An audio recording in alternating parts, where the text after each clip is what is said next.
देखो बच्चों, सी friends 4.1 question number 3 देख लेते हैं। क्या है देखो question number 3, find combined equation of line passing through origin and perpendicular to the lines. Okay see friends, we will start this. क्या है, ओरिजिन से पास हो रहे हैं और परपेंडिकुलर टू द लाइंस, ये ऐसा क्वेश्चन दिया हुआ है। ऐसे क्वेश्चन में क्या करते हैं हम पता है, पहले कंपेयर करते हैं। इसको कैसे कंपेयर करते हैं, comparing with a x square plus 2hxy plus by square equal to 0। इससे हम कंपेयर करेंगे तो इसको देखो कैसे कंपेयर करेंगे, a x square is equal to 5x square. इसको कंपेयर करेंगे तो क्या हो जाएगा, एक्स स्क्वायर कट हो जाएगा तो ए इज इक्वल टू 5 आ जाएगा। बिल्कुल इसी तरह से इसको कंपेयर कर दो, 2hxy इज इक्वल टू ये लिख दो -8xy। ऐसे कंपेयर करते हैं ना, एक्स वाई कैंसिल हो गया तो 2h इज इक्वल टू -8 हो गया। फिर b इज इक्वल टू कितना हो जाएगा, ये हो जाएगा, ये वाई स्क्वायर कैंसिल हो जाएगा, b is equal to 3। Okay चलो अब देख लेते हैं उसके आगे क्या करना है हमको। अब देखो इसका हम कंसीडर कर लेते हैं, let m1 and m2 be slopes of given equations. Okay m1 and m2 को, तो उसका फॉर्मूला क्या है याद रखना है आपको, m1 plus m2 is equal to -2h upon p and another formula m1 into m2 is equal to a upon b। बस इसमें a b c की वैल्यू पुट करो तो देखो m1 plus m2 is equal to -2h की value कितनी, -8 पहले से माइनस है, अपॉन b कितना है -2h अपॉन b। तो यहाँ पर b कितना दिया हुआ है -3, b कितना है -3 है, 8xy 5x -8xy plus 3y square. गड़बड़ी हो गई क्या, वो देख रहे हैं सिर्फ। 2h is equal to -8, so -8 upon b is equal to what 3 है, तो यहाँ पर ये माइनस माइनस कैंसिल हो जाएगा, ये +3 है, माइनस यहाँ पर तो 8 अपॉन 3 आ जाएगा। ओके तो इधर भी सॉल्व कर दो, m1 इन m2। ओके क्या आ जाएगा देखो, m1 इंटू m2 a कितना दिया हुआ है, a इज इक्वल टू 5 है और b इज इक्वल टू 3 है। ओके तो अब क्या करेंगे, जैसे देखो ये हमारे पास ये रफ वर्क यहाँ पर हम दिखा देते आपको, लिखेंगे तो भी चल जाएगा। ऐसे स्लोप्स ऑफ परपेंडिकुलर लाइन का स्लोप्स क्या होता है, हमने बताए थे कि m1 into m2 is equal to -1 होता है। तो इसको हम ऐसा लिख सकते हैं कि m1 is equal to -1 upon m2, इसी को लिखे देखो m1 is equal to, okay, और इसको हम m2 इज इक्वल टू ऐसा भी लिख सकते हैं -1 अपॉन m1। आ रहा है समझ में। अब देखो हम क्या करेंगे, इक्वेशन ऑफ परपेंडिकुलर लाइन लिखेंगे, स्लोप्स हो गया, equation of perpendicular lines are, equation क्या रहेगा, y is equal to mx, 2 है ना इसलिए y is equal to mx। So y is equal to m1 क्या है, ये है -1 अपॉन m2 और ये x। So y is equal to m2 क्या है, यानी ये m2 लिखेंगे -1 अपॉन m1 x। ओके तो देखो अब क्या करेंगे, इन दोनों को ये क्रॉस मल्टीप्लाई कर दो, ये क्रॉस मल्टीप्लाई करेंगे तो कितना हो जाएगा, ये क्रॉस मल्टीप्लाई करेंगे तो m2y is equal to -x रहेगा, ये है ना। फिर यहाँ पर क्या रहेगा देखो, m1y is equal to -x। तो इसको हम ऐसा लिखेंगे, इक्वेशन के फॉर्म में लिखेंगे x plus m1y equal to 0।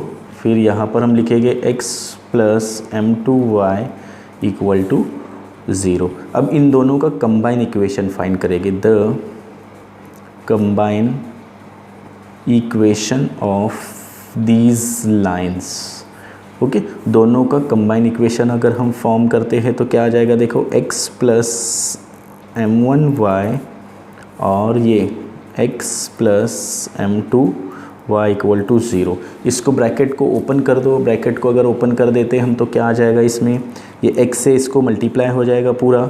तो देखो हम फार्मूला जो रहता है ना अपने 8 स्टैंडर्ड में फार्मूला है, उस फार्मूले से डायरेक्ट कर दो। x से पूरे ब्रैकेट को मल्टीप्लाई कर दो, x square plus m2 xy plus m1 xy plus m1 m2 y square equal to 0। Bracket open करके देखिए यही आंसर आ जाएगा। अब देखो इसको कॉमन निकाल दो, यहाँ पर जो है ना m1 m2 इसको कॉमन निकाल दो, x square plus m1 plus m2 xy plus इसको कॉमन, यानी ये तो कॉमन है ही पहले से, इसको ऐसा कर दो ब्रैकेट में लिख दो वाई स्क्वायर। ओके, अब हम क्या करेंगे, देखो x square plus m1 m2 की वैल्यू रखेंगे। m1 m2 की वैल्यू हमारे पास यहाँ पर कितनी आई थी, देखो 8/3 आई थी और ये 5/3, ये दोनों वैल्यू यहाँ पर आपको पुट करनी है। यहाँ पर कितना आ जाएगा 8/3, ये xy सेम रहेगा, plus m1 into m1 m2 कितना आया था 5/3 वाई स्क्वायर इक्वल टू 0। अब 3 से पूरे इसको मल्टीप्लाई कर दो तो क्या आ जाएगा 3x स्क्वायर, ये देखो 3x square plus 8xy plus 5y square equal to 0। ये आपका रिक्वायर्ड कंबाइन इक्वेशन। ओके, तो ये आपका पहला सवाल अब तक पहुंचा है। दूसरा सवाल चलो देख लेते हैं। देखिए दूसरा सवाल में थोड़ा सा हमने लिख के रख दिए है कि बिल्कुल वही फॉर्मेट यूज़ करना है जो पहले क्वेश्चन में आपने यूज़ किए थे। कंपेयरिंग विथ कंपेयर कर देंगे पहले उसको। कंपेयर कैसा करते हैं, कंपेयर जैसे अभी हमने बताए थे इससे पहले क्वेश्चन में, वो देख लेना। a इज इक्वल टू, यानी ये इसको निकाल दो तो आ जाएगा ये 5 आ जाएगा। 2h is equal to xy को निकाल दो तो कितना आ जाएगा 2 आ जाएगा। b इज इक्वल टू -3 आ जाएगा कंपेयर करने पर। तो m1 m2 स्लोप्स है उसके, तो हम डायरेक्ट उसको लिख लेते हैं। कैसे लिख लेते हैं, m1 plus m2 is equal to -2h/b, ये फार्मूला अभी बताए थे हमने पहले क्वेश्चन में। और m1 into m2 is equal to a/b, ये पहले क्वेश्चन में हमने फार्मूला बता दिए थे। चलो इसके वैल्यूज़ रख देते हैं यहाँ पर। देखो m1 plus m2 is equal to -2h की वैल्यू कितनी है 2 ये माइनस इसका आया क्वेश्चन का, और b की वैल्यू कितनी है -3, तो माइनस माइनस प्लस हो जाएगा, यानी 2/3। बिल्कुल इसी तरह से m1 into m2 a is equal to कितना है 5 and b is equal to कितना है -3, ये माइनस ऐसा लिख दो। ओके, चलो अब देख लेते हैं। अभी इसके बाद क्या किए थे हमने, स्लोप्स फाइंड किए थे ना, स्लोप्स ऑफ परपेंडिकुलर लाइन। जैसे परपेंडिकुलर लाइन का हमने बताए थे स्लोप्स -1/m1 एंड -1/m2, ये बताए थे। कैसे आया फर्स्ट क्वेश्चन में, डायरेक्ट लिखेंगे तो भी चल जाएगा। तो देखो क्या लिखेंगे हम, equation of perpendicular line. Perpendicular line का इक्वेशन क्या बताए थे हमने, y is equal to mx, दो है ना ये इसलिए।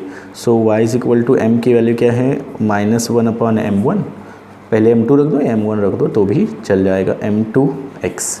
ये क्रॉस मल्टीप्लाई बताए थे हमने अभी करने के लिए, तो ये क्या आ जाएगा m1y इज इक्वल टू, ऐसा ही किया था ना, यहाँ पर x है -x, सो यहाँ पर m2y is equal to -x। तो इसको हम कैसा लिखेंगे, -x को इधर ले लो तो x plus m1y equal to 0। ये पहले क्वेश्चन में, सेकंड क्वेश्चन में, थर्ड क्वेश्चन में सेम करते जाना है आपको, इसलिए ये चीज़ें आपको है ना लिख के रखेंगे पहले से तो भी चल जाएगा। x plus m2y equal to 0 हो जाएगा। ये इधर आया, ये इधर आया है ना, बाकी कुछ नहीं किया हमने। देखो अब कंबाइंड इक्वेशन दोनों का फाइंड करते हैं। कंबाइंड इक्वेशंस, ये एक और ये एक, दोनों का combine equation x plus m1y and x plus m2y, उसका भी फॉर्मेट अभी बता दिए थे हमने। डायरेक्ट आप लिख दीजिए इसको, क्या आ जाएगा एक्स स्क्वायर प्लस m2xy है ना, plus m1xy plus m1 m2y square equal to 0। आप ब्रैकेट ओपन करके देखिए यही आंसर आपको मिल जाएगा। चलो अब इसमें क्या करते हैं, कॉमन निकाल देते हैं m1 और m2 को। m1 plus m2 xy plus m1 m2y square equal to 0। X square plus m1 m2 की वैल्यू कितनी आई थी हमारे पास, m1 प्लस m2, ये देखो कितनी आई है यहाँ पर 2/3 आई है। तो वैल्यू पुट करो, बस उतना ही कर देना है, दूसरा कुछ नहीं करना है। यहाँ पर लिख दो 2/3 एक्स वाई प्लस यहाँ पर है -5/3 y square is equal to 0। So x square plus ये 3 से इधर मल्टीप्लाई कर दो तो कितना हो जाएगा, ये 3x² प्लस 2xy और प्लस माइनस 3 से पूरा मल्टीप्लाई हो जाएगा ना, दोनों डिनोमिनेटर में 3 है तो 3 से इधर मल्टीप्लाई करेंगे तो 3 कैंसिल, इधर 3 cancel, 5y² equal to 0। This is the required equation. आ रहा है समझ में? चलो देख लेते third.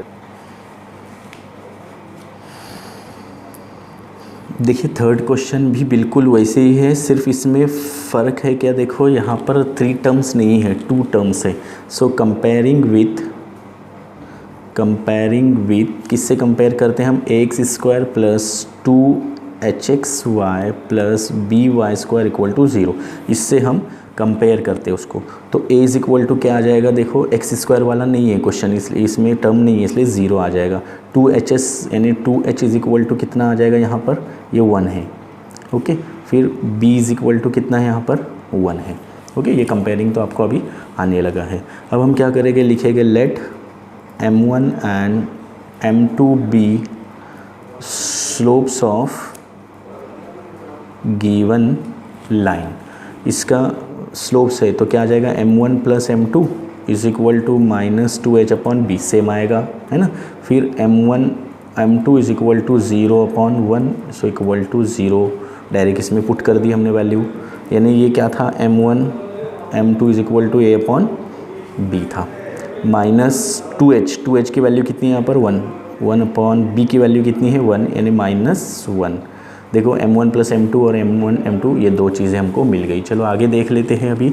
Slopes of perpendicular lines are, क्या बताए थे हमने, -1/m1 एंड -1/m2 आ जाएगा। सो उसका equation of perpendicular lines, equation कैसे हो जाएगा, y is equal to mx था, y is equal to mx था, है ना। यहाँ पर m की वैल्यू रख देनी है। So y is equal to m की वैल्यू कितनी है, -1/m1, ये है ना value, -1/m1 and y is equal to -1/m2x, ये x है। क्रॉस मल्टीप्लाई कर दो, m1y is equal to -x, ये माइनस है, और m2y is equal to -x। Okay बच्चों, देखो अभी क्या करना है, इसमें हमको x को इधर ले लो तो क्या हो जाएगा, x plus m1y equal to 0, equation बनाएंगे x प्लस m2y, यानी x को इधर ले लो, सिर्फ दूसरा कुछ नहीं किया हमने। ओके चलो अब इसको कंबाइंड इक्वेशन निकालो, द कंबाइंड इक्वेशंस, यानी ये और ये दोनों जो मिले हैं ना हमको, इन दोनों का कंबाइंड इक्वेशन निकाल लेते हैं। चलो क्या है, x प्लस m1y, ये तो याद होना चाहिए अभी आपको, x plus m2y equal to 0। आप ऐसे भी कर सकते हैं इसको, x इंटू एक्स प्लस ऐसा कर दो तो भी चल जाएगा, m2y फिर plus m1y x plus m2y equal to 0, ऐसा भी कर दो, या डायरेक्ट फार्मूला लगा कर भी कर दो, जैसे इससे पहले क्वेश्चन में हमने बताए थे। तो क्या आ जाएगा, x² प्लस ये क्या आ जाएगा, इन दोनों का मल्टीप्लाई कर दो तो m2xy प्लस ये क्या आ जाएगा, ये m1xy प्लस, है ना, यहाँ पर इन दोनों का मल्टीप्लाई कर दो तो m1 इंटू m2 और y², देखो y इंटू y²। 2 क्वेश्चन में हमने नहीं बताए थे, ये डायरेक्ट बताए थे, लेकिन अभी आपको बताते हैं। चलो x² प्लस इसको कॉमन ले लो इसमें से, m1 प्लस m2, बाकी क्या बचता है xy, इसमें ये लिख दो m1 m2y² इक्वल टू 0।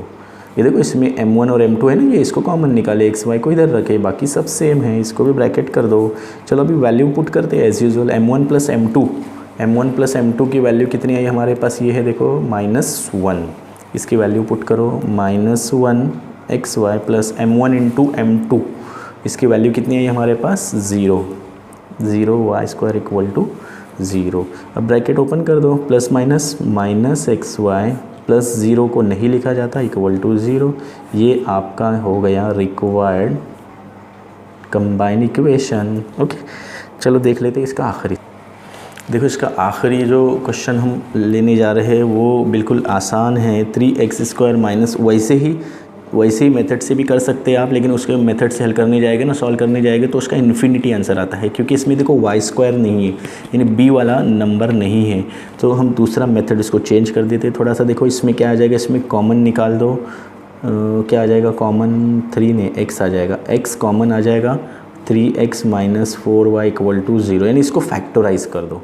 अब this is equal to 0 and this equal to 0, 3x minus 4y equal to 0 हो जाएगा।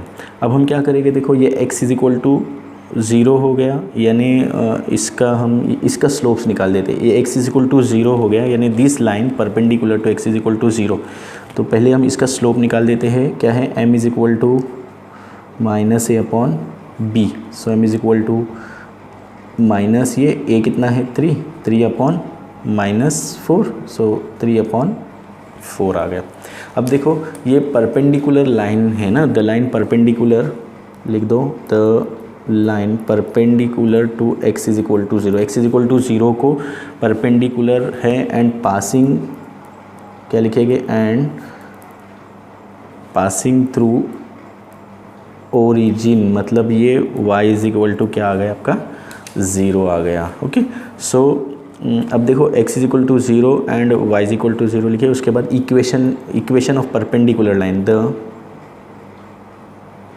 Equation of perpendicular line to 3x minus 4y equal to 0, ये जो आया था ना वो है, एंड पासिंग लिख दो, and passing through origin is y is equal to 0, जो यहाँ पर हमने बताया कि y इज इक्वल टू 0 हो जाएगा। ओके, ये x इज इक्वल टू 0 मतलब वो क्या आ गया, x एक्सिस पर आ गया था। चलो अब देख लेते हैं क्या, y is equal to mx है ना, तो y is equal to m की वैल्यू क्या है, माइनस 1 अपॉन m1, सिर्फ एक ही है ना यहाँ पर, m और x आ जाएगा। फिर हम क्या कर देंगे, देखो यहाँ पर क्रॉस मल्टीप्लाई कर दो, तो my is equal to minus x, यानी आपका ये आ जाएगा x plus my equal to 0।